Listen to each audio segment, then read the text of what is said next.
I'm standing out here in the pouring rain as the outer bands of Hurricane Dorian pass overhead. So, what better day to come inside in the dry and think about brewing a beer that reminds me of autumnal evenings. It's time to brew German Festbier.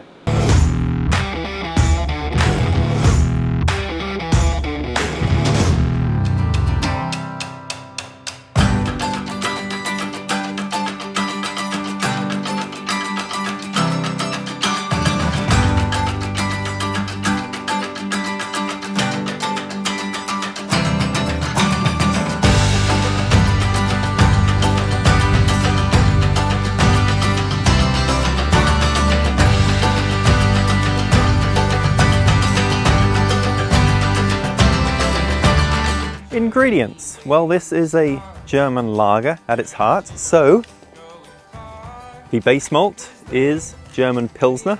I'm using 9.5 pounds of that. For the specialty malts, I've just got two. I've got Munich Type I, or Light Munich, and I have 1.5 pounds of that. And then on top of that, I have 8 ounces of Victory Malt. And this should give the beer a light colour, which is what we're looking for with a Festbier, but also a little bit of a bready texture too. I'm going to mash in at 152 Fahrenheit for about an hour. We're looking to get ultimately a beer in the range of about 1057. Are you giving me the chance?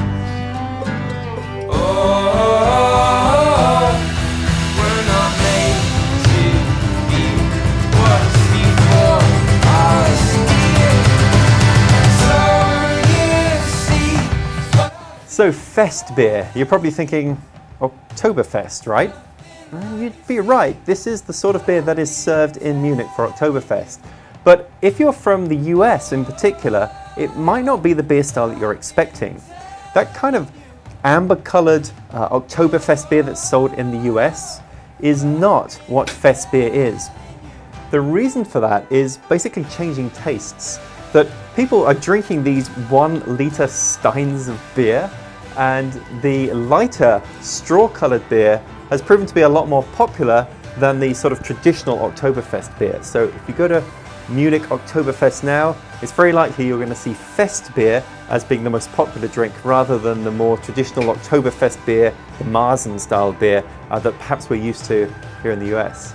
Now, I've never been to Oktoberfest in Munich, but I have been to Volksfest in Stuttgart, and it is just a fantastic time. You have all of these huge beer tents separated by brewery, and it's combined with, well, like all the stuff you'd find at a fair of like amusement rides. So you have this really quite unfortunate combination of drinking a bunch of beer, going on the rides, getting spun around, and then, well, I can tell you firsthand, wasn't good. Just when looking at you, open up my eyes, and I'll stay with you forever all the time, and I'm stepping out to leave it all behind. I'm confident your love will be my side. Just when looking at you, open up my eyes. While I'm draining from my mash tun into my boil kettle, it's time to talk about hops. There's a single hop I'm using with 2 additions. That's Hallertauer Mittelfrüh, and I am using, first of all, 1.5 ounces in at 60 minutes, and I'm aiming to get to an IBU of about 20 for this beer. Then with 5 minutes left, it's the same again, another 1.5 ounces, and that should give that beautiful floral, slightly fruity aroma to the beer. It smells delicious. So I could be complacent, not afraid of the battles I've been facing. Nothing that you do is ever wasted, and you got the fire like I'm blazing, cause I'm just trying to copy when I'm pasting. Just when looking at you, open up my eyes, and I'll stay with you forever all the time, and I'm stepping out to leave it all behind. I'm confident your love will be my side. That completes brew day. Everything has gone pretty much to plan. So I ended up with a final gravity of 1057, which is right on the money. What is not right on the money, as usual, is the fact I could not cool this anywhere near to lagering temperatures. I want to get down to 50 or 55 Fahrenheit. I'm at like 90 Fahrenheit. Now I'm trying something a little bit different now to cool that wort.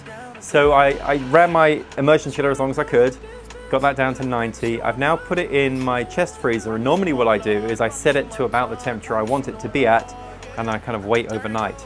This time I'm being a bit more aggressive. I've set it to 10 Fahrenheit, so that's pretty cold, which should hopefully speed things along. I just need to be careful not to freeze my beer. But who would do that? Anyway, when that does get cool enough, it's time for the yeast. I'm using a Munich lager. That's Wyeast 2308. This is the remains of the starter, and I'll pitch this when the wort is cooled down.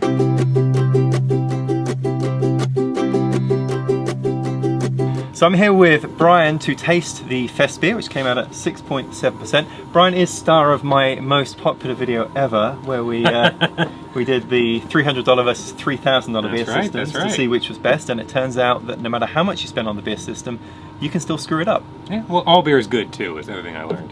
All beer is good. We made beer. All right, so yeah, so this is Festbier. We've put it in some sort of festive glasses. Let's have a look at what you think of the appearance.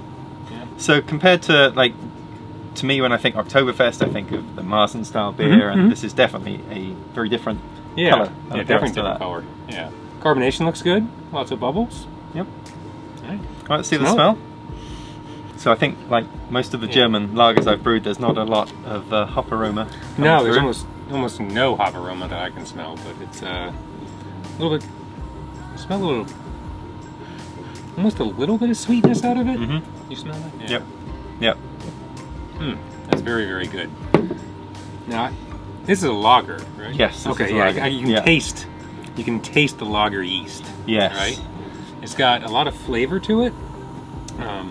That definitive lager finish is what I noticed from it. Right. I really think it's German lager yeast that you can absolutely pick out. Pick it out anywhere. Yeah. Well, I guess the question is, how many liters of this could you drink in a tent in October or in September when they do this thing? Yeah, well, it's the wrong size for Oktoberfest. We need the full liter. Uh-oh. One sec.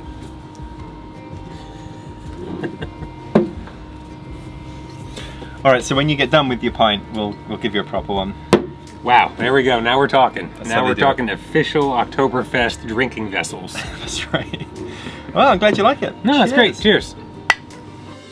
Yeah, I was like, where's this wall in his house? Like, I don't remember any brick wall. Yep. Yeah, it's as solid as a rock.